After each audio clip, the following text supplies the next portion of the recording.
아멘. 네, 오늘 1월 27일 주일 예배입니다. 저희 마태복음 계속 보고 있고요. 오늘은 마태복음 네 번째 시간으로 마태복음 2장 전체를 읽었습니다. 여러분 잘 아시는 내용이라 읽으면서 좀 그림이 그려지시죠? 우리 저희가 성탄절, 크리스마스가 이제 오면 거의 메인으로 등장하는 인물들이죠. 동방의 박사들, 황금과 유향과 모략을 가지고 왔던 그 사람들입니다. 동방에서 온 박사들이 오늘 몇 명이었죠? 네, 대부분 황금과 모략과 유향 때문에 세 사람이라고 이제 다 모든 그림에 다 그렇게 그려져 있고요. 다 동방박사 세 사람이라고 하면서 찬송가도 나옵니다. 성경에는 동방박사 몇 명인지는 기록 안 돼 있습니다. 세 명이라고 굳이 강조하실 필요는 없어요. 성경 어디에도 세 명이라고 안 나와요. 그래서 저희가 이 성탄절과 또 여기 본문의 말씀 연관해서 또 예수님의 탄생에 대한 기록들이 있는데 조금 오늘 개념을 몇 가지 새로 잡으려고 하는데요.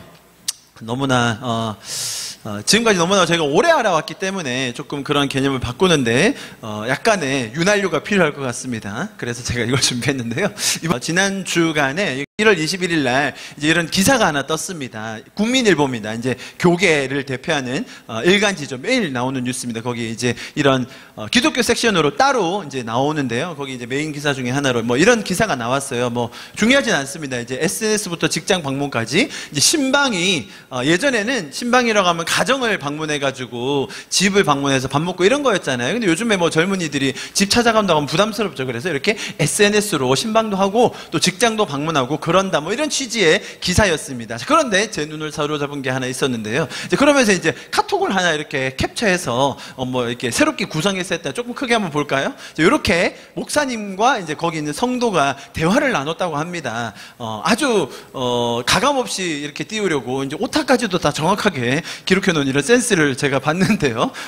오타가 몇 개가 있어요. 보시면 자, 목사님 감사합니다. 큰 힘이 됐어요. 이제 뭐 직장에 왔나 보죠. 모르겠어요. 이제 카톡으로 뭐 이렇게 합니다. 그래가지고 커피도 맛있게 마실게요. 자, 그러면서 이제 어떤 말씀을 줬죠? 욥기 23장 10절 말씀. 나의 가는 길을 오직 그가 아시나니 그가 나를 단련하신 뒤에는 내가 정금처럼 나오리라. 자, 말씀 자 오타 말씀 또 이제 선물로 커피와 함께 또 선물로 드립니다. 그랬더니 또 이 자매님이라고 했죠. 예, 자매님입니다. 그래서 넘나 감사합니다. 주룩주룩 회사에서 힘들 때마다 욥 말씀을 보며 기운을 낼게요. 목사님도 오늘 좋은 하루 되세요. 주일날 뵙겠습니다. 네, 미영 처음에 이렇게 하나 오타를 이렇게 굳이 수정하지 않으시고 올리신 건 아마 있는 그대로 아주 리얼하게 보내려고 하신 게 아닌가. 이렇게 국민일보 기사에 났습니다.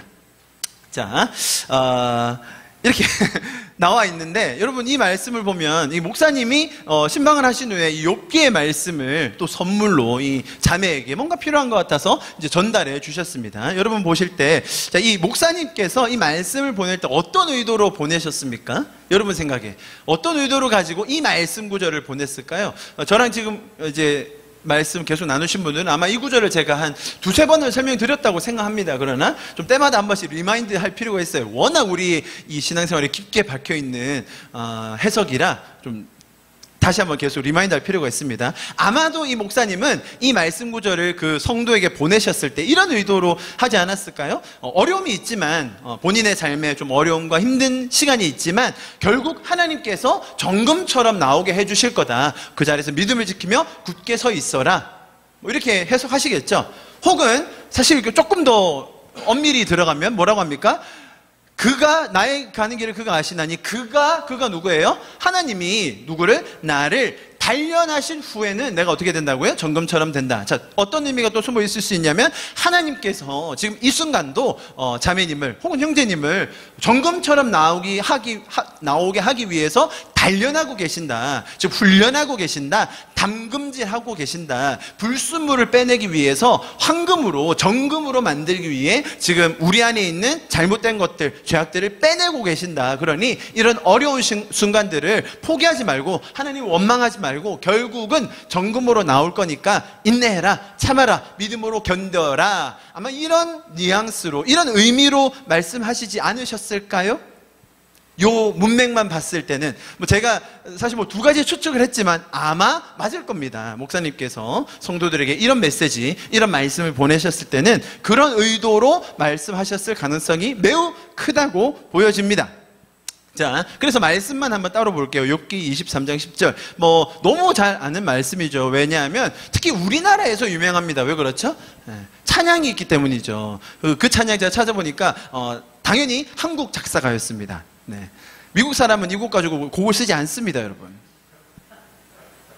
왜 그런지를 제가 보여드리겠습니다. 왜냐하면 지금 이 성경 지금 구절의 번역본은 개정개혁입니다. 저희가 그냥 가장 많이 쓰는 개정개혁본인데요. 제가 다른 번역본을 좀 준비해봤습니다. 자, 한번 눈으로 보십시오. 이미 잘 알고 있는 말씀이시죠. 그런데 다른 번역본으로 봤을 때 의미가 동일한지 아니면 조금 달라지는지. 자, 이 말씀에 지금 여러분이 생각하는 의미는 맞아. 내가 지금 이 순간이 힘든 이유는 하나님이 나를 정금으로 만들기 위해 나에게 어려움을 주시고 나를 고난에 빠뜨려 두시고 나를 광야에 두셔서 하나님이 나를 담금질 하셔가지고 결국 내 불순물을 빼내시기 위한 훈련 기간 아니면 나를 정금으로 만들기 위한 그런 시즌으로 하나님이 주체가 되어서 하나님이 나에게 이런 시련과 어려움을 주고 계신다라고 생각해요. 마치 욥이 겪었던 것처럼. 욥이 엄청난 어려움이 있었잖아요. 그죠? 자, 그렇게 생각하는데 다른 구절을 한번 볼까요? 다른 번역본. 제가 일부러 여러 개를 가져왔는데요. 먼저 공동번역. 그런데도 그는 나의 걸음을 낱낱이 아시나니 털고 또 털어도 나는 순금처럼 깨끗하리라. 다른 번역본 볼게요. 세 번역. 하나님은 내가 발 한 번 옮기는 것을 다 알고 계실 터인데 나를 시험해 보시면 내게 흠이 없다는 것을 아실 수 있으련만. 자, 지금 어떤 의미인지 아시겠어요? 욥이 친구들이 와서 자기를 막 고소해요. 자기들이 비난해요. 욥아, 너 뭘 잘못했니? 넌 도대체 어떤 죄를 지었길래 이런 어려움이 찾아오냐? 너 지금 무슨 죄를 지었냐? 고백해라, 자백해라, 회개해라. 너는 지금 잘못한 거다. 네가 아무 죄 없이 하나님께 이런 저주를 받았겠냐? 라고 친구들이 막 저주를 퍼부으니까 자기랑 같이 있는 친구들이 신앙이 있는 친구들 있다고 하는 친구들이 그렇게 퍼부으니까 뭐라고 해요? 와, 진짜 억울하다. 하나님이 나를 점검해 보시면, 하나님이 나를 테스트해 보시면 나는 진짜 아무런 흠이 없는데, 난 진짜 아무런 잘못이 없는데 하나님 나 죄 없는 거 아시죠? 얘들아, 나 죄 없어. 나는 정금 같은 거야. 내게 흠이 없어. 나는 털어도 흠이 없는 사람이야. 자, 이렇게 보이시죠? 영어로 두 개만 읽어볼게요. But he knows the way that I take when he has tested me. 나를 그러니까 시험이라는 게 뭔가 곤경을 주는 게 아니라 이제 여기 이 메시지 성경 아주 재밌게 표현했어요. Cross examine이라고 했어요. 그러니까는 여러 번 점검해 봐도 나를 아무리 털어봐도 난 먼저 없는 사람인데 왜 그러시지? 그렇게 얘기하는 거예요. I will come forth as gold죠. 여기서는 뭐라고 하냐면 메시지 성경에는 I will pass the test with honors 이렇게 돼 있어요. 자, 영어 작곡가들이 이 구절로 찬송을 만들까요? 안 만들죠. 안 만들어요. 절대로. 그러니까 우리가 의외로 성경에 나오는 이 말씀을 아까 개정개혁을 보면 사실 그럴 수도 있다고 느껴져요. 그러나 이 한 단어의 뉘앙스와 전체 맥락을 다 보면서 우리가 왜 이 구절을 이렇게 사용하고 있는지, 지금 어떤 맥락에서 얘기한 것인데 우리가 잘못 오해한 건지를 사실은 바로 잡을 필요가 있다고 느껴집니다. 여러분, 하나님은 우리를 정금으로 만들기 위해서 우리에게 일부러 어려움을 더해주시고 일부러 고난을 더해주시고 일부러 우리에게 시련의 기간을 더 주시지 않아요. 여러분, 잘 생각해 보십시오. 우리가 왜 시련으로 들어갔습니까? 우리가 왜 고난으로 들어갔나요? 우리의 삶이 왜 어려움이 찾아왔죠? 하나님이 우리를 크게 만들려고, 하나님이 우리를 큰 사람으로 쓰시려고 일부러 그렇게 하셨나요? 아니면 우리가 죄를 지은 겁니까? 우리가 실수한 겁니까? 아니면 하나님이 우리를 잡아뜨리신 겁니까? 여러분, 대부분의 경우 뭐 제가 조금 과장하지 않고 대부분 99.99%는 뭐 아예 없다고 말할 수는 없으니까 우리의 죄 때문에 우리가 힘든 겁니다. 우리의 죄, 우리 이웃의 죄, 그리고 이 사회에 만연해 있는 이 시스템의 죄가 우리로 하여금 어려움을 겪게 하는 거예요. 이런 죄적인 원리, 죄에 대한 결과 때문에 내 마음이 곤궁하고 내 육신이 망가지고 있고 내 마음에 어려움이 있다는 거죠. 여러분, 그때에 우리가 이 나의 죄와 세상의 죄와 이 죄의 시스템으로 인하여 내가 힘들고 어려움에 있을 그때에 하나님은 무엇 하시는가? 거기서 정말 밑바닥을 한 번 더 치도록, 정신 제대로 차리도록 그냥 다리 몽둥이를 딱 분질러야 결국은 네가 네 몸의 흔적을 가지고 제대로 정신 차리겠지라고 하면서 우리를 밟으시는 분이 아니라, 우리가 이미 밑바닥에 있기 때문에 나의 잘못과 나의 무지와 나의 죄와 이 사회의 죄 때문에 내가 신음하고 있는 것을 하나님은 그냥 두지 않으시는 거죠. 하나님은 우리를 거기서 건지시고 하나님은 우리를 거기서 도우시고 인도해 주시는 분이십니다. 그런데 지금 아까 욥의 구절 때문에 사실 많은 사람들이, 맞아, 내가 지금 겪는 이 일은 하나님이 나에게 고난을 주신 거야, 그래서 나는 견뎌야 돼. 그런데 여러분 잘 보시면 참 신앙이 좋으신 분들은 그 와중에도 하나님께 감사를 해요. 결국 정금으로 나올 거니까. 그런데 여러분 잘 생각해 보면 그런 병 주고 약 주는 신이 어디 있습니까? 그렇게 병 주고 약 주면서 결국은 자기가 원하는 대로 만들어낸다고 하는 신은 너무 이기적인 신 아닙니까? 반대로 우리가 사는 세상이 얼마나 악하며 우리가 지금 사는 세상이 얼마나 죄로 관영하고 있다는 것을 하나님도 아시기 때문에 그 죄로 인하여 구원받지 못한 성도들이 괴로워하고 있는 것을 하나님은 간과하지 않으신다는 거예요. 성경은 그 메시지입니다. 여러분, 제가 오늘 이 아주 대표적인 우리가 오해하는 몇 가지 구절 중에 하나를 제가 골라왔습니다. 제가 여러 번 설명드렸지만 아마 계속 또 설명해야 될 것 같습니다. 이것뿐만 아니라 몇 가지 구절들이 더 있는데, 이렇게 맥락 없이 해석하기 때문에, 혹은 좀 번역에서 한계로 해석하기 때문에 하나님에 대한 이미지가 잘못된 구절이 참 많습니다. 이제 그런 것들을 저희가 바로 잡아 갈 텐데요. 오늘 저희가 본 본문도 그 중에 하나라고 여겨집니다. 우리가 너무나 일반적으로 가지고 있었던 그 동방 박사들에 대한 생각을 오늘은 좀 뒤집으려고 합니다. 여러분, 제가 한 가지 I'm gonna warn you라고 하는데요. 제가 한 가지 경고를 좀 드려야 할 텐데요. 창세기를 저희가 65번 봤습니다. 볼 때는 뭐 이제 이야기가 진행되니까 뭐 이야기를 재밌게 이렇게 풀었잖아요. 마태복음은요, 여러분 정말 어렵습니다. 책이. 그리고 아마 매주, 아니 그러면 내가 지금까지 알아왔던 건 뭐 어떻게 되는 거야? 라는 약간 충격이 매주 아마 있을 가능성이 농후합니다. 그래서 마음의 준비를 좀 단단히 하시고 마태복음 설교에 오시면 좋겠습니다.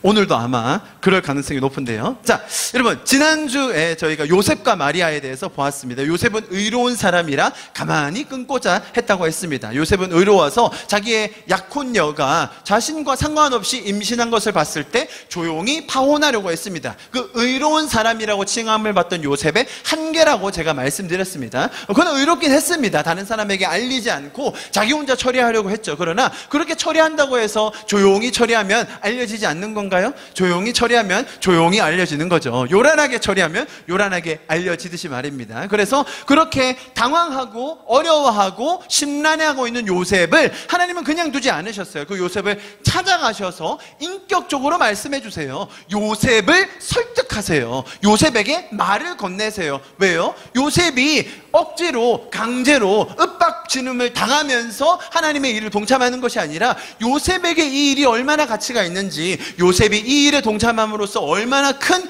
복을 누리게 될지에 대해서 하나님이 말씀해 주시는 것이죠. 하나님이 설명해 주시는 장면이었습니다. 여러분, 제가 강조했던 것은 이 세상의 어떤 종교, 어떤 철학, 어떤 신앙에서 신이란 존재가 인간에게, 피조물에게 이렇게 인격적으로 대하냐는 거예요.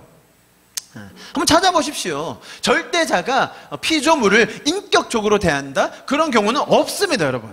없어요. 전무 없어요. 하나님은 인간을 위해서 스스로 일하시는 분이세요. 인간의 마음을 사기 위해서 말씀하시는 분이세요. 여러분, 하나님은 인격적인 분이십니다. 우리 의지와 상관없이 강압적으로 일하지 않으십니다. 오늘 그 동일한 하나님을 우리가 같이 보게 될 것입니다.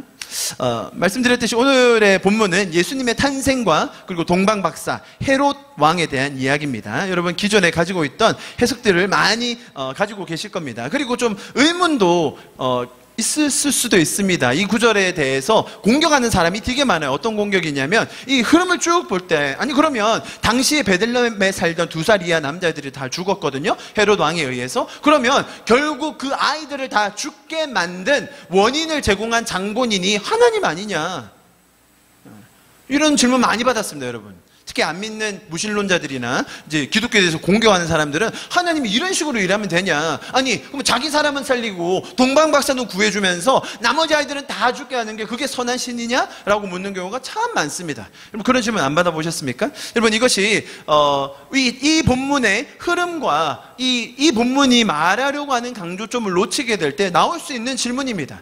여러분 같으면 그렇게 일하시겠습니까? 자기 사람 살리기 위해서, 자기의 뜻을 이루기 위해서, 자기의 예언을 성취하기 위해서 그 많은 아이들을 죽여야 된다는 게 말이 됩니까? 저라도 그렇게 안 할 것 같습니다. 그렇다면 왜 이런 본문이, 이런 일들이 벌어지게 됐는지를 오늘 같이 보도록 하겠습니다. 여러분, 이번 주에 저희 첫째 아들이 지나가다가 밤에 운전하고 가다가 이렇게 물었어요. 아빠, 왜 자꾸 별이 우리를 따라오죠? 아빠, 왜 달이 우리를 계속 따라와요? 그만 따라왔으면 좋겠어 라고 했습니다. 자, 여러분, 제가 현실적으로 한번 물어볼게요. 동방박사들은 별을 보고 한 집을 찾아갔습니다. 별을 보고. 참 난해하지 않습니까? 제가 지금 저희 에덴이가 했던 그런 말과 연결시켜서 하는, 별을 보고 한 집을 찾아갔다? 자, 그래서 이 별에 대한 견해가 3개가 있습니다. 이건 신학자들의 견해입니다. 첫째, 자연계의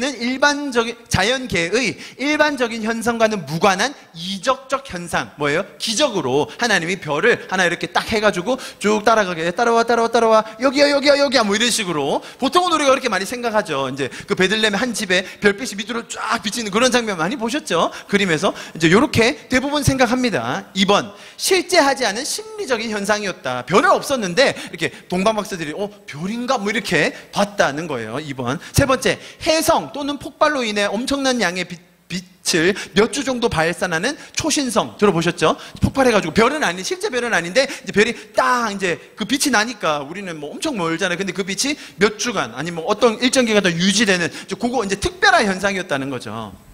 여러분, 그래서요, 이 신학자들 혹은 자연과학자들도 그때 당시 2000여 년 예수님이 태어나셨던 BC 한 4년 5년 중으로 저희가 추정을 하는데요, 그때 있었던 그 천체에 아주 특이한 현상이 뭐가 있었는지, 어떤 별자리가 있었는지 그 추적이 가능해요. 왜냐하면 이게 연도별로 움직이잖아요. 그러면서 그리고 그 고대에 있었던 기록과 다 해봐가지고 그때 봤던 그 별은 아마 무슨 행성일 것이다 이렇게 해가지고 다 나와 있어요. 생각보다 연구를 엄청 많이 했어요. 그때 그 별이 뭐냐라는 것을 가지고요. 자, 여기서 약간 비꼬듯이 얘기했었는데 너무 진지하게 얘기했네요. 그런데 여러분, 이 박사들의 행동의 패턴, 이 동방에서 왔던 이 박사들이 뭐 때문에 이런 일을 하는지, 그들의 의도가 뭔지, 이들의 마음의 중심에는 뭘 가지고 있는지를 제대로 파악하지 않으면 우리는 또 이런 해석을 하게 된다는 거예요. 자, 여러분, 기존의 이 본문을 가지고 하는 해석은 대부분 어떤 거였냐면 이런 거였어요. 우리도 하나님을 만나러 갈 때, 하나님을 예배하고 알현하러 갈 때, 예배를 드릴 때 예물을 가지고 가야 된다. 이 사람들이 가지고 갔던 건 뭐예요? 황금, 유황, 모략. 이야, 딱 듣기만 해도 이거는 얼마나 값진 예물이었겠습니까? 그죠? 그리고 동방의 박사들이 어디서 왔다고 했죠? 뭐 동쪽에서 왔겠죠. 그런데 뭐 대부분 페르시아나 뭐 이쪽 생각하는데요, 엄청 멀어요, 여러분. 이게 뭐 하루 이틀이 올 수 있는 거리가 아닙니다. 수일을 뭐 여러 달을 걸쳐서, 그것도 그 예물 들어야 좀 무거운 거 들고, 그 귀한 걸 들고, 그 험한 길을 박사들이 와가지고 예수님의 태어나심을 축하하면서 예물을 드렸다. 자, 그래서 여기서 우리가 어떻게 예배 드려야 할 것인가? 예수님을 만날 때는 먼 길 마다하지 않고 험한 길도 가면서 우리가 가진 가장 소중한 예물을 하나님께 바쳐야 된다. 그런 해석 많이 들어보지 않으셨나요? 우리 예배의 태도에 있어서 어떻게 해야 되는지, 우리가 가진 황금은 뭔지, 우리가 가진 유황은 뭔지, 모략은 뭔지, 뭐 이런 거 뭐 성경에 나오진 않지만 또 그런 거를 뭐 황금의 특징, 황금 특징 뻔하죠. 가장 값진 것, 가장 소중한 것, 가장 비싼 것, 뭐 이런 거 아니겠습니까? 그런 걸 가지고 예수님을 만나야 된다. 우리가 그렇게 예배해야 된다라는 식으로 해석할 때가 참 많아요. 그렇죠? 하나님은 아기 예수의 탄생을 기념하시고 또 축하하시기 위해서 별을 띄우셨고, 또 그것을 본 동방의 박사들은 먼 길을 마다하지 않고 빈손으로 오지 않고 아기 탄생을 기뻐하며 예물을 드려 경배했다. 과연 성경은 우리도 동방의 박사들처럼 값진 예물로 하나님을 예배해야 한다는 것을 강조하고 있는 것일까요? 과연 성경은 우리도 동방의 박사들처럼 먼 길, 험한 길, 마다하지 않고 예배 자리로 와서 주님을 경배해야 한다라는 것을 강조하려고 이 마태복음 2장을 기록해 놓은 것일까요? 한번 확인해 보겠습니다. 자, 보십시다. 1절과 2절 같이 한번 읽어볼게요. 시작. 헤롯 왕 때에 예수께서 유대 베들레헴에서 나심에 동방으로부터 박사들이 어디에 왔다고요? 예루살렘에 이르러 말하되 유대인의 왕으로 나신 이가 어디 계시냐? 우리가 동방에서 그의 부를 보고 그에게 경배하러 왔노라. 자, 보십시오. 지금 유대라는, 그러니까 유대인들이 사는 지역입니다. 유대인들이 사는 지역이고요. 예루살렘이 왕궁이 있는 도시고, 베들레헴은 어디입니까? 약 10km 정도 떨어진 매우 시골, 사람들 많이 살지 않는 약 1000여 명 정도 살았다고 추정할 수 있을 것 같아요. 그래서 사람이 많이 살지 않는 그런 동네였습니다. 근데 박사들이 어디로 찾아왔죠? 베들레헴으로 갔을까요? 예루살렘으로 갔을까요? 예루살렘으로 가야죠. 당연히. 왜 당연한지 그 이유를 좀 설명드려 볼게요. 여러분, 박사들이 하는 일이 뭔지를 기본적으로 알아야 됩니다. 이 박사라고 PhD 닥터이 아니고요. 뭐 이제 그런 박사를 말하는 게 아니고, 이 사람들은 당시에 뭐라는 사람들이냐면 점성술사, 천문학자, 뭐 이런 다양한 것들을 결합해서 포괄적으로 일하는 사람들을 말해요. 쉽게 말하면 별을 연구하고 별의 움직임들을 보면서 천체를 지켜보면서 그런 것들이 가지고 있는 그 의미하는 그런 위대한 인물의 탄생, 혹은 한 나라의 흥망성쇠, 개인의 흉조와 길조, 뭐 이런 것들을 점치고 예언하는 사람들을 뭐라고 불렀어요? 이런 박사들이라고 불렀다는 거예요. 지금 시대야 천문학자, 뭐 이제 별을 연구하시는 과학자님들 따로, 그 다음에 점치는 분들 따로였지만, 여러분 그런 고대에는 그런 것이 다 하나였습니다. 과학자요, 시인이요, 예언자요, 뭐 제사장이요, 다 합쳐져 있었습니다. 그죠? 그래서 이 박사들은 그런 별을 보면서 천체 움직임을 보면서 예언을 하고 일을 맞추고 사람들에게 지시하는 그런 일을 했던 사람들이라는 거예요. 자, 쉽게 말하면 이 사람들은 자기가 하는 일이 뭐냐면 돈 받고 자기는 급여를 받으면서 이런 별들을 관찰하고 특이한 별이 있는 걸 보고 그걸 가지고 예언하고 또 안내를 맞추는 그런 일이에요. 사람들에게 지시하고. 자, 그리고 그렇게 하면서 만약에 일들이 착착 진행돼서 별이 떴는데 가봤는데 뭐가 있다. 자, 그러면 오늘 한 건 했네. 야, 오늘 이번 해 업적이 참 좋아. 연구 실적이 잘 나왔는데요. 뭐 이런 사람들인 거예요. 아시겠죠? 이분들이 하는 일이 그런 거라는 거예요. 여러분, 이 사람들은 아주 특별하고 비범하고 신비한 별이 떴기 때문에 그런 일을 하는 게 아니라, 그 사람들은 별을 보고 특별하게 봐야 되는 게 그 사람들의 일이에요. 이해하시겠죠? 특별한 별이 떴기 때문에 별이 특별하다가 아니라 별 많은데 저 별 특별한 거 아니야? 뭐 이런 일을 하는 사람들이라는 거예요. 아시겠죠? 그 사람들이 한 일이 그래요. 자, 그래서 특별한 별이 떴다고 관측이 되었어요. 그러면 보통은 그런 별이 뜬 지역에 위대한 인물이 태어나는 징조일 경우가 참 많죠. 자, 그러면 그 지역에 나는 위대한 인물은 누구겠어요? 당연히 왕이겠죠. 그 나라를 다스릴 인물이겠죠. 그래서 물었어요. 자기들이 찾아간 지역, 그 유대 지역이라는 땅에 왕으로 누가 나셨는가? 라고 물은 거예요. 왕을 찾아가서 그 지역을 다스리고 있는, 이미 통치하고 있는 그 왕을 찾아가서 이 지역에 나타난 왕이 누굽니까? 라고 묻습니다. 그죠? 그런데 그 헤롯 왕이 반응하는 게 조금 달라집니다. 보십시오. 왕이 어디 났냐고 물었더니 헤롯이 대제사장들과 서기관들, 뭐예요? 성경을 연구하는 사람들을 불러놓고는 뭐라고 묻는지 한번 보십시오. 4절에 뭐라고 납니까? 왕이 모든 대제사장과 백성의 서기관들을 모아 누가 났냐고요? 그리스도가 어디에서 나겠느냐 물어요. 자, 여러분 보십시오. 이게 지금 포인트가 다른 거예요. 동방의 박사들은 뭘 물었어요? 위대한 인물, 이 시대를 바꿀 인물, 시대를 다스릴 사람, 왕이 어디 있느냐라고 했더니 헤롯이 뭐라고 물어요? 헤롯이 누구한테 물어요? 성경을 연구하는 서기관들, 대제사장들에게 그리스도가 어디서 나느냐, 어디서 난다고 구약에 적혀 있느냐, 지금 그렇게 묻는 거예요.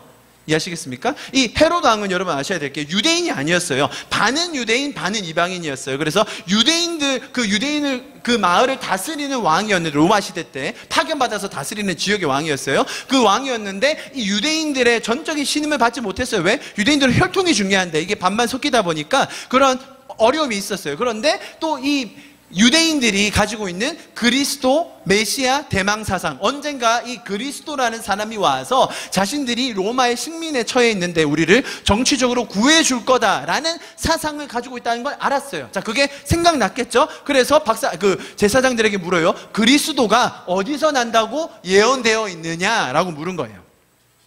자, 무슨 말인지 이해되시겠죠? 자, 그래서 이제 얘기합니다. 그 박사들이, 그 제사장들과 서기관들이 이르되 유대 베들레헴이오니, 이는 선지자로 이렇게 기록된 바. 뭐라고 기록되어 있다고요? 6절에 이거는 이제 구약의 말을 인용해서 설명을 하고 거예요. 뭐라고 되어 있고, 거기 어디서 나온다고요? 베들레헴아라고 되어 있어요. 이게 구약 미가서 5장 2절에 나와요. 이미 예수님이 태어나시기 수백 년 전에 그리스도는 이 땅에서 태어날 거다라는 예언이 있었던 거예요. 그래서 이걸 성경을 연구하는 학자들은 이걸 알고 있었죠. 그리스도가 태어난다면 베들레헴에서 태어날 거다라는 거 알고 있었어요. 그래서 왕에게 보고를 드리죠.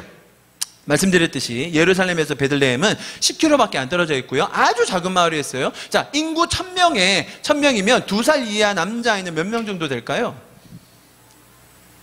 인구 1000명에 2살 이하 남자아이. 생각보다 많지 않습니다, 여러분. 인구 1000명에 그날 태어난 아이가 몇 명일까요?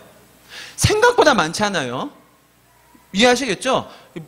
금정구, 영도구, 부산 생각하시면 안 됩니다. 엄청 그 큰 마을에서 그 정확하게 별이 인도해가지고 그 집을 찾아갔다, 이렇게 생각하시면 안 돼요. 그 마을에 아마 태어난 아이가 많지 않았을 거예요.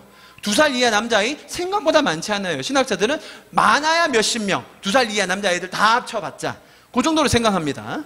그런 상황이에요. 동방의 박사들이 찾아가서 태어난 아이를 찾았던 일이 그렇게 어렵지 않았다는 것을 충분히 우리가 생각해 볼 수 있어요. 여러분, 지금 성경에서 강조하려는 포인트가 뭔지는 알아야 돼요. 이런 식으로 단어들이 구체적으로 적혀 있을 때 지금 성경이 뭘 대조하고 뭘 강조하려는 건지를 알아야 되는 거죠. 여러분, 동방 박사들이 잘났습니까? 동방 박사들은 정말로 선견지명이 있었고 남들이 보지 못하는 것을 영적인 눈으로 보고 준비된 자세를 가졌기 때문에 결국 여기까지 와서 왕의 탄생을 기뻐하며 경배할 수 있었다는 것을 성경이 강조하고 있는 것일까요?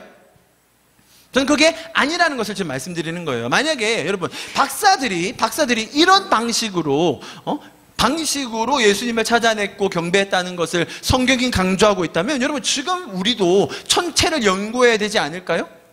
별과 하늘의 움직임을 보고 우리도 메시아의 다시 오심을 바라고 기다려야 되지 않을까요? 여러분, 만약에 누가 지금 현재 어떤 교회에서 천체 별자리를 보면서 하나님의 일하심을 예측하고 막 따라가야 한다고 하면 여러분 뭐라고 반응하시겠습니까? 이번 주에 보니 오리온 자리가 오른쪽으로 조금 비껴간 걸로 봐서 주님이 지금 매우 심기가 불편하십니다. 우리가 지금 회개해야겠습니다. 이러면 어떻게 하시겠어요?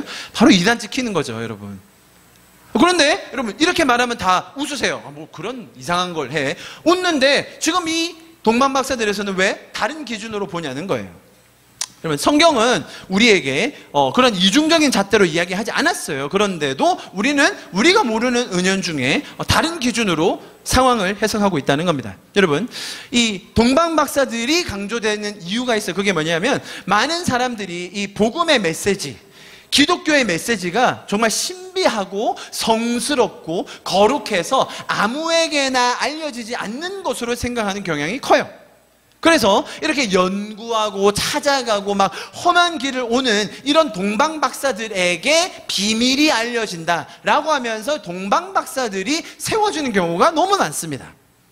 여러분, 우리도 하나님께서 일하시고 찾아오시고 역사하시는 현장에서 그 기적을 경험하고 하나님의 은혜를 받고 복을 누리려면 그렇게 신비하게 말씀을 풀어내는 사람 혹은 교회 아니면 기도원, 그런 장소에 찾아가야 된다, 그런 사람을 만나야 된다라고 생각할 때가 얼마나 많이 있습니까?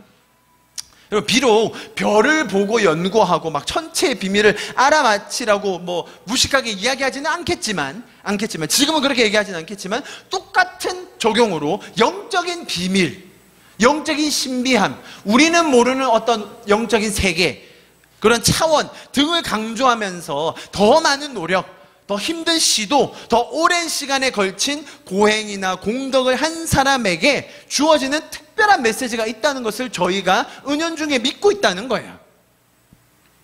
쉽게 예를 들어볼까요? 어떤 사람이 내 꿈을 맞췄다고 생각해 보십시오. 내가 얘기도 안 했는데 내 꿈을 맞췄다.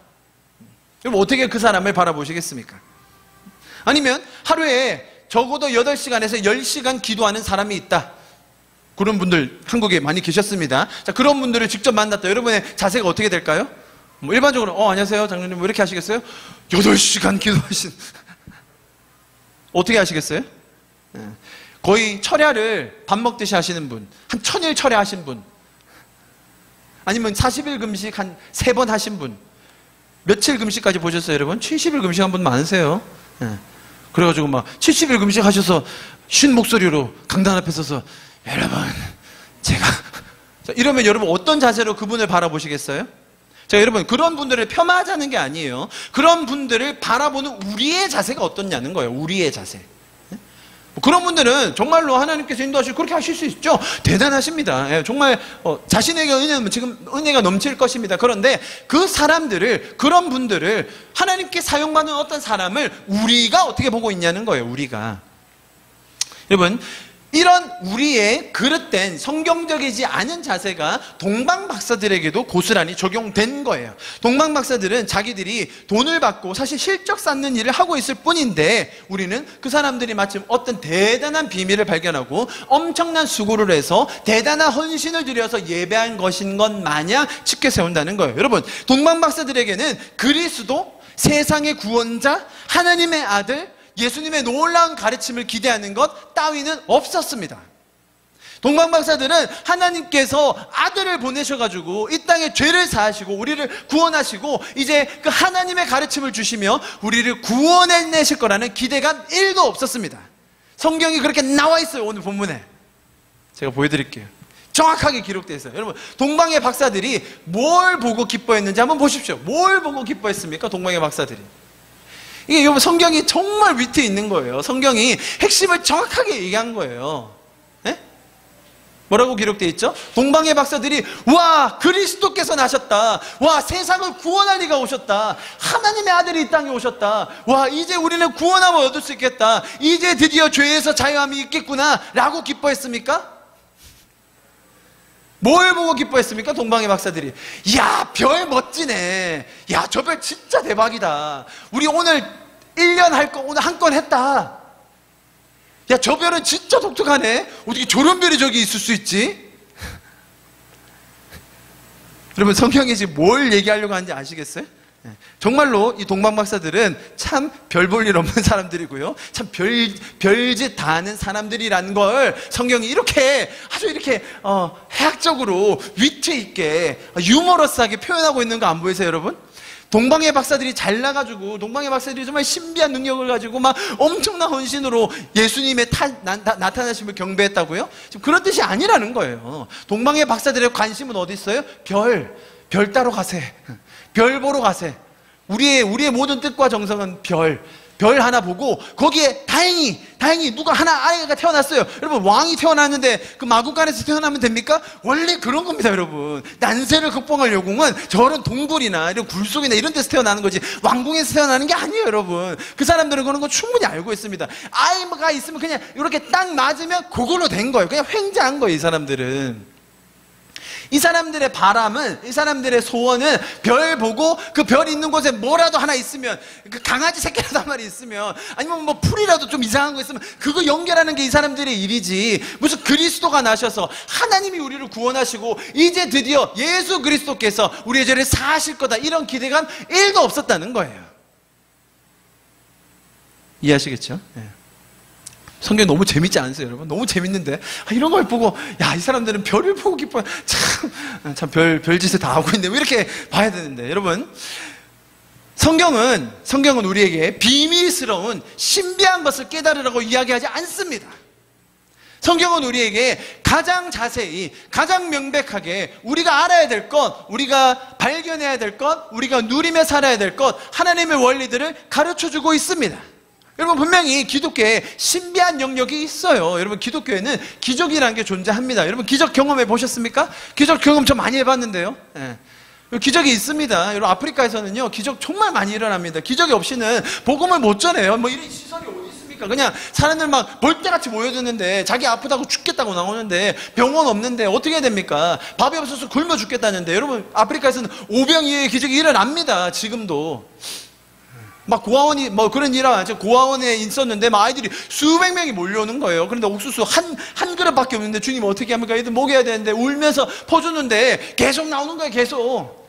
그런 기적 일어납니다, 여러분. 기적 없다는 말이 아니에요, 여러분. 그러나 기적도 있지만 하나님께서 그 기적을 베푸시는 이유 자체도 하나님의 말씀과 하나님의 존재와 그분의 성품을 드러내기 위함이지. 그렇죠? 그거 기적에 포커스를 맞추고 뭔가 신비한 일, 기적을 베풀 수 있는 사람, 기적을 베풀 능력이 있는 사람, 준비된 사람, 어떤 일을 신비하게 맞추고 예언하는 사람의 포인트를 두는 게 아니라는 거죠. 성경은 이미 환히 밝혀놓은 그런 원리와 방법들, 가치들을 찾아가는 것이 어려운 일이 아님을 설명해주고 있습니다. 여러분, 기독교는 어려운 내용을 소수의 특별한 사람에게만, 영적인 순종하는, 기도 많이 하는 사람에게만 주는 그런 차별하는 종교가 아닙니다. 모든 이들이 알 수 있도록, 모든 이들이 구원에 이르도록 하나님의 마음을 부어주시는 그것이 기독교의 진리인 것입니다. 여러분, 누구라도, 어떤 사람이라도 이 성경의 글을 읽을 때, 누구라도 이 성경의 메시지를 들을 때, 누구라도 모든 사람이 다 깨달을 수 있도록 하신 것이 이 하나님의 마음입니다. 무엇을 깨닫습니까? 아, 하나님이 날 사랑하시는구나. 아, 하나님께서 날 사랑하셨듯이 나도 이웃을 사랑할 수 있구나. 아, 하나님께서 나를 너무 사랑하셔서 하나님의 아들을 이 땅에 보내서 내 죄를 사해 주셨구나. 창조주의 아들이 이 땅에 오셨구나. 그것을 누구라도 깨달을 수 있게 만드는 것이 기독교의 메시지라는 것입니다. 이렇게 하나님께서는 모든 이들에게 은혜를 주셔서 모든 사람을 구원하기 원하십니다. 그 범위는요, 우리의 상상을 초월합니다. 세상에서 어떤 죄를 지었더라도, 어떤 극악무도한 사람이라도, 아무리 어두운 상황에 처해 있는 사람이라도 하나님은 구원해 내기를 원하십니다. 그것이 성경의 메시지인 줄 믿습니다. 아멘. 그것이 우리를 구원하시겠다는 하나님의 의지입니다. 자, 이제 그리고 나서, 이제 본문이 이만큼 진행되고 나서 드디어 하나님의 직접적인 개입이 시작됩니다. 그 표현이 나옵니다. 보십시오. 이제 11절부터 15절에 보면 이제 하나님이 드디어 움직이시는 것이 표현이 됩니다. 보배합을 열어서 이제 보물을 드렸어요. 그죠? 이런 보화를 드렸습니다. 그리고 나서 뭐라고 합니까? 12절에 꿈에 헤로데에게로 돌아가지 말라 지시하심을 받았다. 자, 하나님이 이때 박사들에게 처음으로 꿈에 나타나셔서 이제 지시를 하세요. 이해하시겠죠? 요때가 처음 일하시는 거예요. 그리고 나서 또 요셉에게도 현몽하여 이르되, 또 거기 가지 말라고 하시고, 그죠? 그리고 죽기까지 거기 있었으니 이는 선지자를 통하여 말씀하신 구약의 말씀을 또 이루려 함이다라고 이제 설명이 되어 있습니다. 하나님께서는 이런 박사들의 신변을 보호하기 위해서, 동방에서 온 박사들의 신변을 보호하기 위해서 그들에게 현몽해 주셔서 헤롯에게 가지 않게 하세요. 자, 왜 그랬을까요? 만약에 이들이 정말로 헤롯에게 다시 돌아갔다고 생각해 보세요. 아기가 태어난 것을 보고 왔고 또 그에게 예물을 드렸냐고 하면, 아, 헤롯이 참 잘하셨네요, 수고하셨네요, 그러면 나도 이제 가서 경배하겠습니다, 먼 길 오셨는데 조심히 돌아가십시오 라고 했을까요? 이게 이제 정치적인 상황을 좀 아시면 아까 제가 설명드렸듯이 헤롯 왕은 그렇게 인정받는 왕이 아니었다고 했죠. 그런 와중에 진짜로 어떤 별이 떠서 동방에서 이상한 애들이 와서 또 왕이 태어났다고 하면 지금 헤롯의 심기가 어떻겠습니까? 그리고 헤롯이 그렇게 악한 왕이 아니더라도, 일반적인 왕이라도 이러한 경우만, 자기가 다스리는 지역에 자기가 왕인데 다른 왕이 태어났다고 하면 여러분 어떻게 하시겠습니까? 왕관 여기 있으니 가서 섬기십시오 뭐 이렇게 하시겠어요? 당연히 가서 처리해야 됩니다. 그 아이를 처리하는 건 물론이거니와 그 아이의 존재를 확인한 그런 메신저 역할을 할 수 있는 그런 동방의 박사들 당연히 제거하는 것이 수순입니다. 이해하시겠죠? 당연한 결과입니다. 만약에 동방의 박사들이 실제로 아이를 봤다면, 여러분 아이를 안 보고 왔다면 아무 문제 없어요. 뭐 아무 일도 없었다라고 하면. 그런데 실제로 보고 왔고 자기가 가진 그런 보물을 드렸다고 하니 그러면 문제가 심각해질 수 있는 거죠. 여론이 형성될 수도 있고 어떤 소동이 일어날 수도 있기 때문에, 그렇기 때문에 그런 태어난 아이 플러스 그거 발견한 사람들 모조리 제거하는 게 당연한 일입니다. 그렇죠? 그래서 하나님께서는 그런 일을 예방하시기 위해 동방의 박사들의 신변을 보호하시기 위해 그들을 가지 말라고 이야기하셨어요. 그죠? 그리고 마찬가지로 요셉에게도 그렇게 이야기하십니다. 자, 요셉과 마리아에게도 그렇게 했어요. 자, 그랬더니 헤롯의 반응을 보십시오. 헤롯이 어떻게 합니까? 아까 말씀드렸던 대로 그 지경에 있는, 그 넓은 지경에 있는 그 시기도 좀 넓게 잡아야죠. 혹시 놓칠 수 있으니까 2살 이하 남자애들은 다 죽여라라고 이렇게 지시를 하는 거예요. 여러분, 예수님이 태어나실 당시 살았던 헤롯 왕에 대한 기록은 역사적으로 문헌이 제법 많이 남아 있어요. 이 헤롯 왕에 대해서 이 사람이 완전한 혈통을 인정받지 못하고 왕으로 다스리면서 불안했던 마음 제가 설명드렸죠. 그리고 거기에 대해서 정치적인 욕심이 정말로 많았던 왕이라고 기록되어 있습니다. 요세푸스라는 유대인 역사학자가 기록한 고대사라는 책이 있어요. 거기에 뭐라고 기록되어 있냐면 이 헤롯 왕, 예수님이 태어나실 당시 헤롯 왕은 38년을 통치했고 로마 기원 750년 BC 4년에 70세의 나이로 병들어 죽었어요. 이렇게 자세하게 나와 있어요. 그때 예수님 당시 왕이 정확하게 기록되어 있어요. 뭐라고 기록되어 있냐면 이 사람의 죽음을 이렇게 기록합니다. 내장이 썩고 벌레가 나오며 악취와 경련이 끊이지 않아 백약이 무효하여 죽었으니 그 모습은 잔인한 생각을 가진 사람의 얼굴을 쓴 괴물의 죽음이었다. 이렇게 얘기합니다. 여러분, 이 헤롯은 얼마나 악독한 왕이라고 기록되어 있냐면 부인이 많았거든요. 아이들도 많이 있었습니다. 자신의 정치 그 욕망을 채우기 위해서 부인과 아들 죽이기를 매우 쉽게 여겼던 사람이에요. 자신의 배에서 자신이 낳은 아들과 부인들을 마음대로 죽였던 사람, 심지어 자기가 죽을 때 헤롯 왕 자신이 죽을 때 어떤 짓을 했냐면 자기가 워낙 악독하니까 사람들이 자기를 위해서 슬퍼해주지 않을 것 같거든요. 자기 동네에 사는 모든 가정에 있는 사람을 한 명씩 다 죽였어요. 자기가 죽을 때. 그럼 어떻게 하겠어요? 온 마을이 다 슬퍼 울겠죠. 왜? 자기 가족이 죽었는데. 근데 헤롯 왕은 뭘 원했던 거예요? 자기가 울었을 때 울어달라고. 헤롯 왕에 대한 이 기록은 정말 많아요. 이 죽인 방식이나 이런 것들이 정말 가학적입니다. 상상을 초월하는 방식으로 사람들을 죽이고 학대하면서 자기의 정치적인 사욕을 채웠던 사람이 헤롯이었습니다. 보십시오. 자, 그렇게 그의 욕망과 이 삐뚤어진 가치관 때문에 그는 이런 끔찍한 일을 자행하는 것입니다. 이해하셨죠? 이 헤롯이라는 한 명의 악인, 죄인이 어떤 결과를 이루어내는지를 성경은 기록해 놓고 있는 거예요. 자, 그런데 문제는 뭐냐면 여기까지는 이해가 된다기보다는 그럴 수도 있다라는 생각이 들어요. 그런데 그 다음에 나오는 구절이 조금 우리의 마음을 힘들게 합니다. 보면 자, 이런 일이 16절 지금 이제 죽이라고 했죠. 그런데 이 말씀이 뭘 이루려고 한다고요? 뭘 이루려고 해요? 선지자 예레미야를 통하여 말씀하신 바, 오늘 2장에만 이렇게 선지자, 무슨 말이냐면 구약에 있었던 일이 지금 예수님의 탄생을 통해서 이루어졌다. 그러니까 수백 년 전 말씀하셨던 그런 예언들이 그래서 이렇게 이루어졌다라는 것을 상세하게 기록해 놓고 있는데, 그 마지막으로 뭐가 기록되어 있냐면 헤롯이 2살 이하 남자아이들을 다 죽이라고 한 이 명령은 이 일이 뭘 또 이루어내는 일인지 기록되어 있죠. 예레미야서에 기록되어 있는데 그게 뭐냐면 18절 말씀이에요. 자, 눈으로 한번 보십시오. 왜 제가 눈으로 보라고 하냐면 읽어도 무슨 말인지 잘 이해가 안 돼요. 그런데 사람들이 이 이해하기 힘든 요 구절을 잘 모르니까 어떻게 이해를 하냐면, 아니 하나님께서는 그러면 그렇게 아이들이 죽는 것을 미리 예언하셔서 결국 예수님 빼내시고 동방박사 빼내시고 아이들을 죽임으로써 이런 예언을 이루셨다는 말이에요? 라고 오해를 한다는 거예요. 자, 제가 처음에 말씀드렸죠. 그죠? 하나님이 예수님이 태어나신 것을 이렇게 이루시기 위해서 이런 잔인한 일을 이렇게 예언을 맞추기 위해서 예언을 성취하기 위해서 하셨다면 그럼 하나님이 선하신 하나님이냐고 반문한다는 겁니다. 여러분, 여기 나오는 예레미야서의 말씀은 예레미야서 31장 15절의 말씀을 그대로 거의 적어 놓은 겁니다. 여러분, 예레미야서 31장은 어떤 상황이냐면 이스라엘 백성들이 포로로 잡혀가면서 고국을 떠나고 슬퍼할 때 그 장면에서 31장 전체의 내용을 제가 좀 간략하게 설명드리면, 그렇게 돌아갈 때 너희 걱정하지 마라, 내가 너희를 돌이킬 거다, 너희의 눈물을 닦아줄 거다, 너희는 다시 고국으로 돌아올 거다 라는 예언을 하시는 장면이 예레미야서 31장이에요.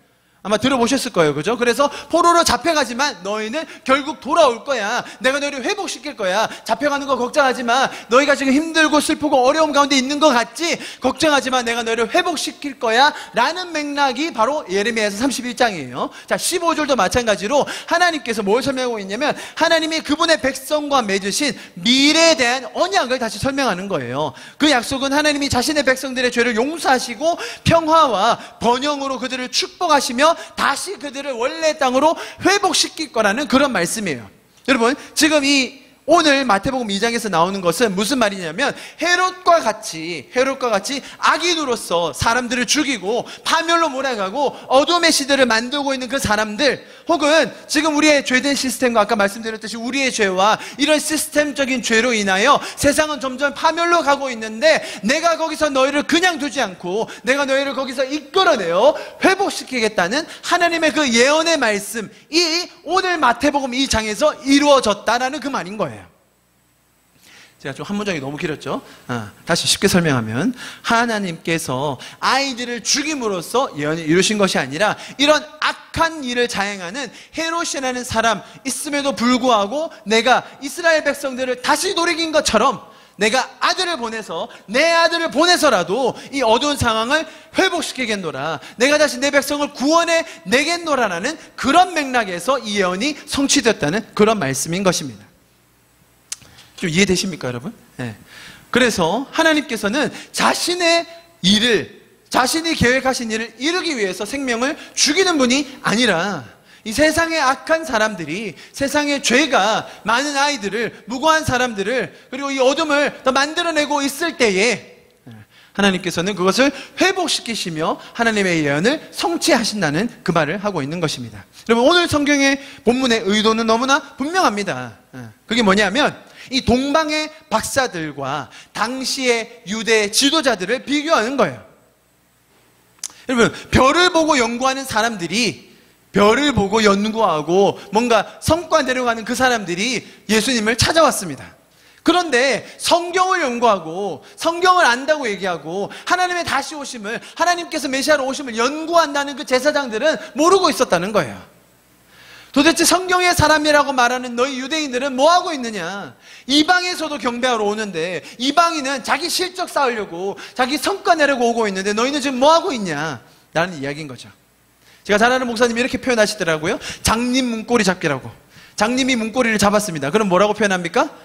야, 장님이 문고리 잡는 능력이 있네. 야, 장님이 문고리를 잘 잡나 봐. 그 얘기 하려고 하는 게 아니죠. 장님이 문고리 잡았다는 말은 눈도 안 보이는데 그냥 하다가 덥석 잡은 거예요. 그러면 어떤 사람을 이제 나무라려고 하는 거예요? 눈 뜬 넌 지금 뭐 하고 있냐, 임마. 가서 일 좀 해라. 눈 떴으면 문고리도 잡고 좀 일도 하고 열심히 살아야지. 장님도 문고리 잡았는데 넌 뭐 하고 있어? 자, 이렇게 너무 직접적으로 얘기하면 하나님의 품위가 떨어지시니까 동방 박사들과 지금 제사장들을 비교하시면서 하나님께서 아들을 보내신 그 경이로운 사건, 우주를 창조하신 그 창조주께서 오신 그 사건에서 하나님은 어떤 메시지를 우리에게 주고 있냐는 겁니다. 여러분, 두 부류의 사람들이 다 잘했다는 말이 아니에요. 동방 박사들은 업적을 쌓으려고 했어요. 그리고 제사장과 서기관들은 자기의 전통과 정치적인 힘을 의지하고 있었습니다. 더불어 등장하는 헤롯 왕은 정치적인 야망으로 인해 많은 아이들의 목숨을 앗아가는 악의 상징으로 나오고 있습니다. 여러분, 저희가 믿고 따르는 이 기독교 신앙은 하나님과의 관계에 근본을 두고 그분의 원리와 그분의 계획이 우리를 인도하는 그 기쁨의 말씀임을 이야기해주고 있습니다. 그런데 여기서 나오는 등장인물들은 자신의 조직을 유지하고 조직을 키우고 혹은 전통을 지키며 혹은 왜곡된 가치를 퍼뜨리느라 자신의 밥그릇을 키우느라 그 일에 매진하여 하나님의 말씀을 듣지 못하고 있는 것을 오늘 말씀이 설명해주고 있는 것입니다. 말씀을 좀 마무리하면서 좀 기도하고 예배를 마쳤으면 좋겠는데요. 여러분, 예수님께서는 이러한 어두운 상황, 이러한 죄적인 상황, 이렇게 자기 밥그릇만 채우고 자기 정치적인 사리사욕만 채우고 자신의 전통을 지키려고 하고 자신의 권력을 세우려고 하는 이런 사람들 가운데 우리를 구원하기 위해서 오신 것입니다. 여러분, 우리가 어떤 가치를 가지고 살아가느냐에 따라 정말 우리의 삶의 행동이 많이 결정될 것입니다. 오늘 나온 등장인물들은 정치적인 야망, 자신의 전통,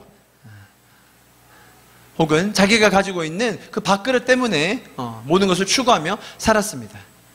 우리도 마찬가지였던 사람이었습니다. 그러나 그 와중에 하나님께서는 그들을 정죄하기 위해, 그들을 벌하시기 위해, 그들을 나무라기 위해 오신 것이 아니라 오히려 그 악한 자들을, 그 무지한 자들을 그 죄의 시스템 안에서 힘들어하고 있는 저와 여러분을 구원하기 위해 오신 분이 바로 예수 그리스도이십니다. 성경은 우리에게 세상의 어둠과 절망에도 불구하고 사람을 변화시키고 또 영혼을 구원하시며 우리에게 소망과 평안을 주는 이 하나님에 대해서 이야기하고 있는 책입니다.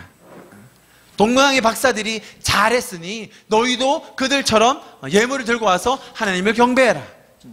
너희도 험하고 먼 길 와서 예배를 드려야 하나님이 받으실 거다. 예배의 모범으로 동방 박사들을 내세운 것이 아닙니다.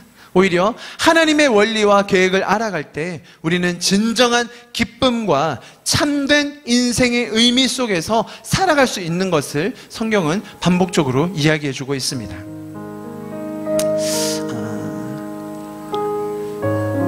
우리가 사는 세상에서 우리가 살아본 만큼, 경험해본 만큼 그 어디에서도 소망과 기쁨을 주지 못한다는 것을 너무나 많이 발견합니다.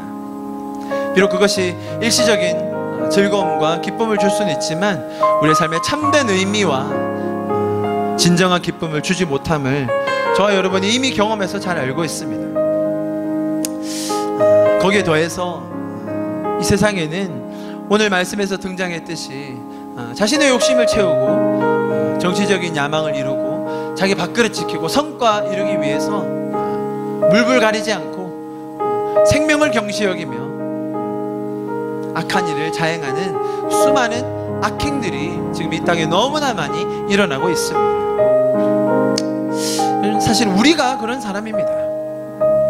헤롯 왕을 비난할 것이 아니라 사실 우리가, 저와 여러분이 그랬던 사람이었습니다. 그런 와중에 하나님은 우리를 벌하지 않으시고 책망하지 않으시고 오히려 인격적으로 다가오셔서 우리를 가르쳐 주시고 우리를 설득해 주시며 우리에게 말씀해 주시는 분이 우리 하나님이십니다. 거기서 그치는 것이 아니라 자신을 가장 낮은 곳에 낮추시며 우리를 직접 만나기 위해서 이 땅에 오신 분이 하나님의 아들 예수 그리스도이십니다. 여러분, 하나님은 모든 이들을 구원하기 원하십니다. 하나님께서는 어떤 사람이라도 구원하기 원하십니다.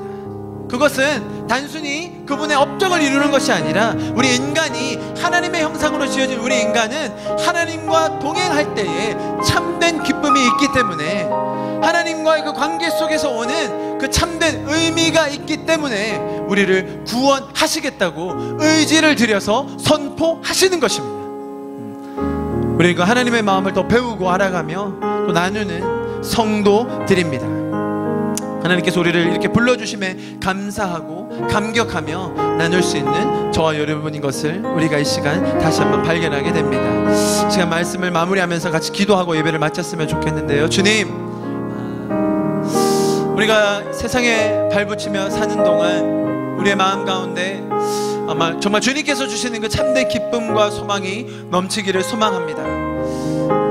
지금 세상에서 주는 그런 야망과 욕심과 탐욕적인 것이 아니라 하나님께서 주시는 그 참된 의미와 기쁨이 내 삶 속에 더 흘러 넘치기를 소망합니다.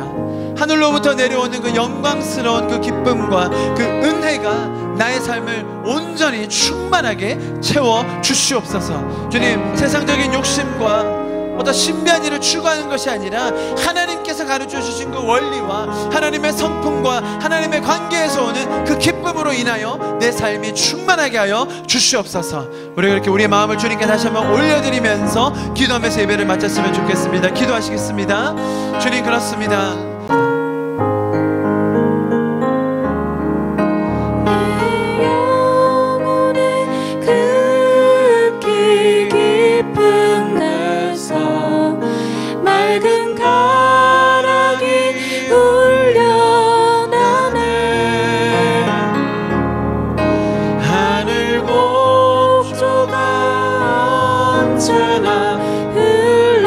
흘러나와 내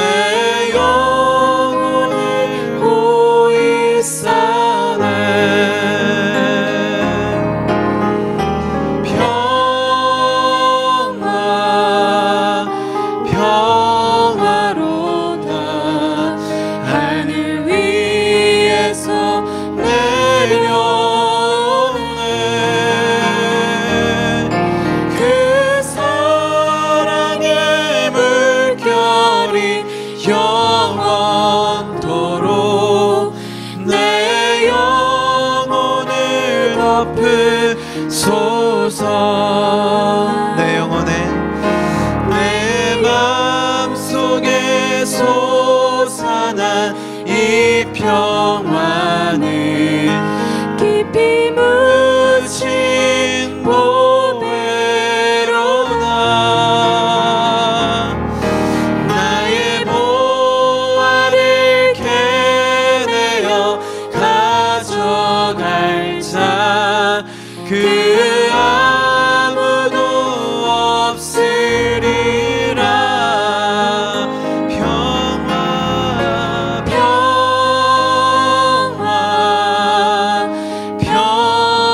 평화로다. 하늘 위에서 내려오네.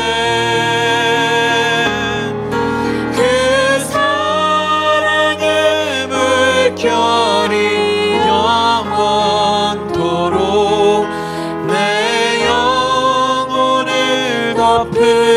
덮으소서. 내 영혼의 평화가 넘쳐나는 내 영혼의 평화가 넘쳐나는 주의 큰 복을 받음이라.